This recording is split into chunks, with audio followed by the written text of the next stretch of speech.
Right, so do you want me to show you what to do? Oh yes, please.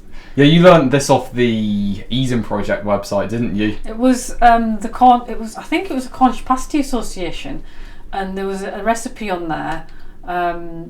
Could have been about 10 years ago, and it was they hold pasty competitions there. So you put an amount in the middle like this. Oh yeah, nice. And then you salt and pepper it.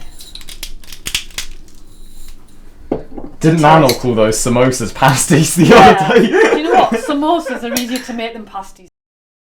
Yeah. So talking of Yorkshire and Nana and stuff, what's your experience of growing up in West Yorkshire, and how does that differ from later adulthood in Cornwall?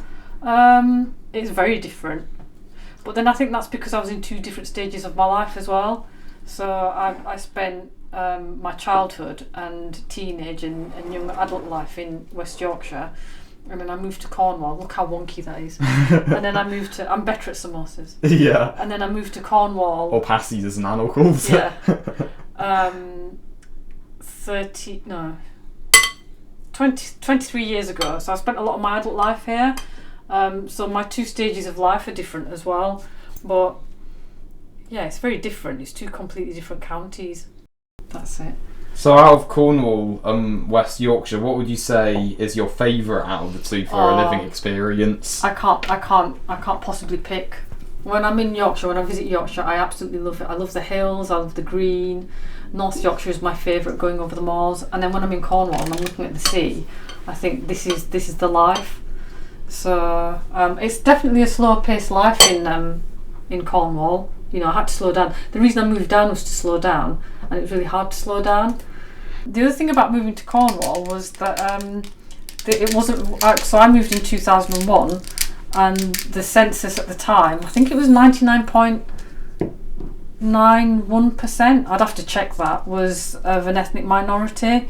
So it was a very Cornish county that I moved to, and I'd left a big community behind, which I just did not take into consideration, because I never even thought about that. I just moved here thinking, oh, it'd be nice to move down to a slow pace of life, and that was quite difficult. It was like I'd left a whole community behind. Yeah, but make sure you get don't forget the water on the edge. Oh yeah. Paintbrush. But then over time I've made really great friends here, so you know, there's never a thought that this isn't home. This is home, and obviously I had you and your sister here, so Cornwall is home. That being said, I think I'm quite nomadic. I don't have one, you know, I don't regard that any one area is ever going to be home. Home is where the heart is type of vibe. Yeah, and where you make it your home, you know, where you meet your people, and it's not about what race they are or what colour they are, it's who you connect with emotionally. Yeah. But yeah, I class both Cornwall and Yorkshire as home. With your Cornish living experience, how would you rate it at 1 to 10 in Cornwall? Oh, 10 out of 10. Oh. Yeah, I mean, there's struggles because, you know, like as I say, I left a lot of people behind, and there was I moved around the time when September 11 happened as well.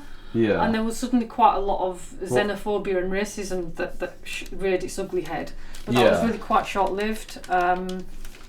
You know, I remember somebody actually saying to me, go back to where you effing came from, and I kind of laughed at him and said, well, I've got to do my shopping and then I'll go back to Red Ruth in a minute. Yeah. And you know, so that was the only way to deal with it, really. But yeah. So there was a little bit of that, but I think it's, you know, it's what you make of it. It's never stopped me wanting to live here. I feel like you deal with racism a lot better than I do, because I remember in secondary school when I got like when I got given like racism and stuff, I kind of just like reacted like angrily to it, and I feel like you're a lot better at dealing with it because you can just kind of have like a really good calm reaction and stuff. Comes with experience, doesn't it? Yeah. Because I lived through the 70s as well, remember? Oh yeah. When it was rife in Yorkshire, when the rise of National Front and everything. So I think that just comes with experience, really. Do you want to pop that onto that one? Yeah, go on then. You've got an itchy face. You always have an itchy face when your hands... I know. There we go. Okay. Oh, that's that one. Do it like this a bit more. Another one? Oh yes, please. We need to stick these in the oven for 55 minutes at 165, and it looks like the oven's ready. So should we get these in? Yeah, let's do it. Right. I'm excited for these. Me too. If I can get it in.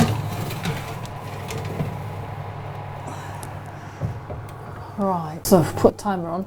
Right, I think the pasties are ready now, Kieran. Oh, nice. Time to take them out. Fantastic.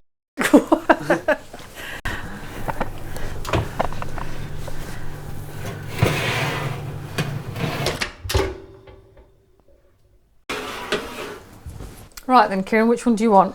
Oh, could I have that one, please? Yeah, is that the one that you did? That's the one I did. Are you sure about that? Because that's got a hole in it. I'm sure that was one of mine. Oh.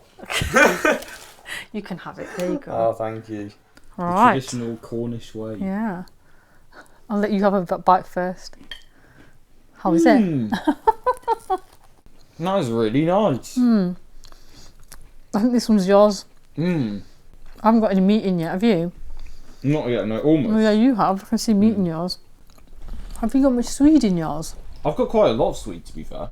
We could put we could do an Indian twist next time. Yes. Couldn't we? We could put some like spiced curried could do that, couldn't we? Make it a bit of a fusion. That's such a good idea.